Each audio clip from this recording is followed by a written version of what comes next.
Kodali Nani and రోజా హ్మ్. మనం చెప్పుకోవచ్చు. అవును సార్. సో, వీళ్ళు ఎంత అట్లాగే వల్లభనేని వంశీ గూడా. ఎందుకంటే వల్లభనేని వంశీ అయినా, కొడాలి నాని అయినా ఒకప్పుడు తెలుగుదేశంతో అసోసియేట్ అయిన వాళ్ళు. హ్మ్. ముఖ్యంగా వల్లభనేని వంశీ అయితే తెలుగుదేశం తరపునే ఆయన గెలిచి ఇటొచ్చేసాడు. హ్మ్. సో, వాళ్ళు పర్సనల్ అటాక్స్ చివరికి లోకేష్ పుట్టుక గురించి గూడా, భువనేశ్వర్ గారి గురించి కూడా చాలా దారుణమైన కామెంట్స్ మాట్లాడడం. ఇంకా అవును సార్. కొడాలి నాని అయితే ఇంకా అతని భాష గాని, అతను హ్మ్. ఎవరిని లెక్కగా చేయకుండా ఉండడం. ఇదన్నీ గూడా జగన్ ఒక చెడ్డ సంప్రదాయాన్ని రాజకీయాల్లో ప్రవేశపెట్టాడని జెప్పొచ్చు. తెలుగుదేశంలో లేరా? తెలుగుదేశంలో గూడా ఇలాంటోళ్ళున్నారు. ఇప్పుడున్న స్పీకర్ గూడా ఎలాగ మాట్లాడేవాడు, ముఖ్యమంత్రి అని గూడా లేకుండా వాడు, వీడు బూతులు తిట్టేవాడు, హ్మ్. సైకో అనేవాళ్ళు. వీళ్ళు గూడా ఏం తక్కువ గాదు. ఇలాగా అంటే రాజకీయాల్ని ఆల్ టైమ్ లో స్థాయికి తీసుకొనెళ్ళిన దాంట్లో హ్మ్. జగన్ పాత్ర గూడా పెద్దగానే ఉంది. అంటే వాళ్ళు జేస్తున్నారు కాబట్టి మేము జేస్తున్నాం అని చిన్న పిల్లల్లాగా వాడికిచ్చాడు కాబట్టి నేనిచ్చాను సార్ అన్నట్టుగా తప్ప, హ్మ్. హ్మ్. రాజకీయాల్ని హుందాగా గూడా నడపొచ్చు. చాలామంది సబ్జెక్ట్ మాట్లాడడం, హుందాగా మాట్లాడేవాళ్ళు గూడా ఇరువైపులా ఉన్నారు. అవును సార్. కానీ వీళ్ళనే పాపులరైజ్ చేయడం, వీళ్ళ దగ్గర హ్మ్. తిట్టిచ్చడం, తిట్టే వాళ్ళకి పెద్దపీట వేయడం. ఇటు ఈవెన్ లోకేష్ గూడా మనకి ఇవ్వగలం టైంలో మీరు గొడవలు పడండి, ఎన్ని కేసులు పెట్టుకుంటే అంత మీకు పదవులిస్తాను అని ఓపెన్‌గానే ఆఫర్ ఇచ్చాడు. ఇది రాజకీయాల్లో ఆహ్, ఎవరు చేసినా గూడా కరెక్ట్ కాదు. అటువైపు గాని, ఇటువైపు గాని. అవును సార్. ఇంకా జగన్ అయితే ఆ మాట చెప్పకపోవచ్చు కానీ బయటికి అదే చేశాడు అతను గూడా. అంటే ఎవరైతే దూకుడుగా ఉంటారో వాళ్ళని ప్రోత్సహించారు. సో, ఇప్పుడు కొడాలి నాని ని ఎందుకు ఇంకా అరెస్ట్ చేయలేదు అనేది తెలుగుదేశం కేడర్ నుంచి, అభిమానుల నుంచి, లేకపోతే కూటమి అభిమానుల నుంచి తీవ్రంగా విమర్శ వస్తుంది. చంద్రబాబు ప్రభుత్వం మీద. చంద్రబాబు బలహీనంగా ఉన్నాడు. ఇటు అధికారులు గూడా వైసీపీ అధికారులు ఉన్నారని తెలుగుదేశం ప్రధాన మీడియా అయిన 'ఆంధ్రజ్యోతి' ఈనాడులలోనే రోజు ఏదో ఒక వార్త రాస్తూనే ఉన్నారు.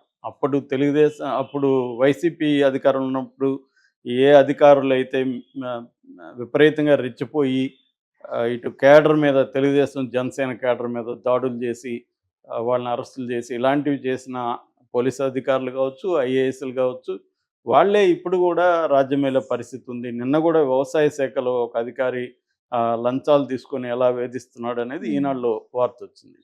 సో, ఈ కాంటెక్స్ట్‌లో ఇప్పుడు వీళ్ళు తెరలేపిందేంటంటే, ఒక సోషల్ మీడియా యాక్టివిస్ట్‌ని అరెస్టులు చేయడం అనేది ఆల్రెడీ చేస్తున్నారు. పెద్ద ఎత్తునే చేస్తున్నారు. హ్మ్.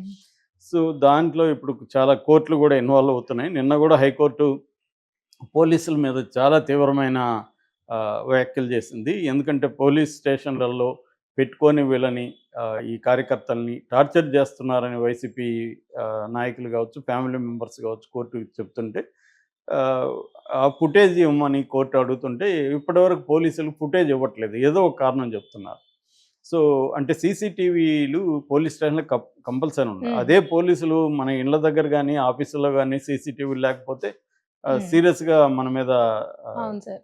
కోపం హ్మ్. చేసుకుంటారు. మన ఆఫీస్ అంటే కంపల్సరీ సీసీటీవీ. సీసీటీవీలు ఉండాలి. హ్మ్. ఈవెన్ ఇళ్ళ దగ్గర కూడా సీసీటీవీలు కంపల్సరీగా పెట్టిస్తున్నారు. అవును సార్. కానీ అలాంటి వాళ్ళు పోలీస్ స్టేషన్‌లో ఎందుకు సీసీటీవీలు హ్మ్. పెట్టుకోవట్లేదు? అంటే కావాలనే వాళ్ళు చేసే రాజ్యాంగేతర లేకపోతే ఆహ్, లాకప్ వైలెన్సు దీని బయటకొస్తదని వాళ్ళు క్లియర్‌గా పెట్టుకోవాలి. అది కోర్టు వచ్చేస్తుంది.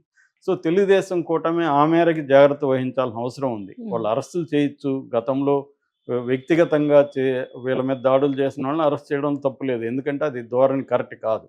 ఏమన్నా ఉంటే సబ్జెక్ట్ మాట్లాడాలి, విధానాలను వ్యతిరేకించాలి, కన్‌స్ట్రక్టివ్ క్రిటిసిజం ఉండాలి గానీ, వ్యక్తిగత దాడులు చేయడం అనేది కరెక్ట్ కాదు. అవును సార్. ముఖ్యంగా ఫ్యామిలీస్‌కెళ్ళి స్త్రీలని అసభ్యంగా హ్మ్. మాట్లాడడం ఇవన్నీ కరెక్ట్ కాదు.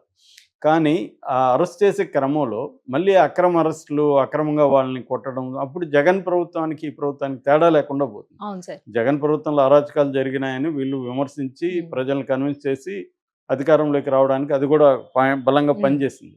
ఇప్పుడు వీళ్ళు గూడా అదే పని చేయకూడదు ఎప్పుడైనా. ఎప్పుడైనా భిన్నంగా చేయగలిగితేనే ప్రజల్లో ఇదుంటది. లేకపోతే వాళ్ళకి వీళ్ళకి తేడా హ్మ్. లేనప్పుడు మీకెందుకు ఓటేయాలనేది ఉంటది గదా! అవును సార్. సో, ఆ క్రమంలో ఇప్పుడు కొడాలి నాని అనుచరుల్ని ఆల్రెడీ 10 మందిని అరెస్ట్ చేశారు. బేసిక్‌గా ఏందంటే కొడాలి నాని మీద చాలా కేసులున్నాయి గానీ ఇంకా బయటికి రాలేదు. ఈ పర్టిక్యులర్ కేస్ ఏందంటే తెలుగుదేశానికి సంబంధించి ఇప్పుడు రాష్ట్ర గిడ్డంగుల శాఖ చైర్పర్సన్‌గా ఉంటున్న రావి వెంకటేశ్వరరావు అనే ఆయన మీద లాస్ట్ 2022 డిసెంబర్ 25న అటాక్ చేశారు. ఆయన మీద ఆఫీస్ మీద అటాక్ చేశారు, గాయపరిచారు. సో, ఆ కేసులో ఆల్రెడీ 10 మంది మీద కేసులు పెట్టారు. ఆ 10 మందిని అరెస్ట్ చేసి నెల్లూరు సెంట్రల్ జైల్‌లో పెట్టారు. వాళ్ళని పోలీస్ కస్టడీలోకి కోర్టు అనుమతితో తీసుకొని వాళ్ళని విచారించారు. వాళ్ళు వాంగ్మూలం ఇచ్చారు. అంతులే దీంట్లో ఎవరెవరి రోల్ ఉంది, ఎవరు ప్రేరేపించారు అని. అందులో ప్రధానంగా మెరుగుమాల కాళీ అని. మెరుగుమాల కాళీ ఎవరంటే కొడాలి నాని ముఖ్య అనుచరుడు. వైసీపీ యువజన శాఖకి అధ్యక్షుడు ఆయన.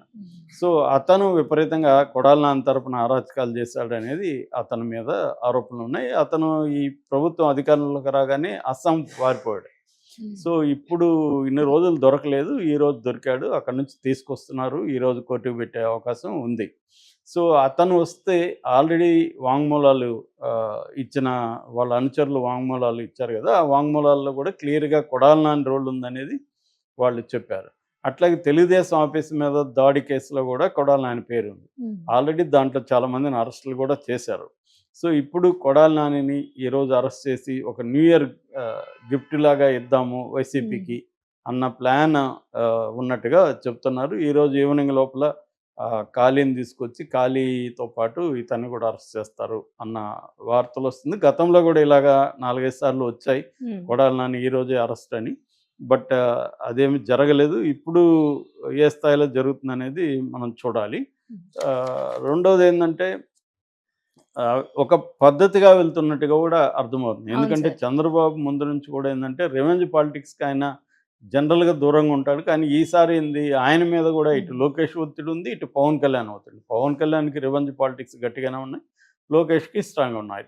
ఎందుకంటే పవన్ కళ్యాణ్ ఫస్ట్ టైం అధికారంలోకి వచ్చాడు. తన అధికారాన్ని ఉపయోగించి గతంలో తనని గాని, తన పార్టీ మెంబర్స్‌ని గాని ఇబ్బంది పెట్టేవాళ్ళని ఆయన ఇప్పుడు ఇబ్బంది పెట్టాలని ఆలోచించడం అనేది సహజమే అది పవన్ కళ్యాణ్ స్థాయి వాళ్ళకి.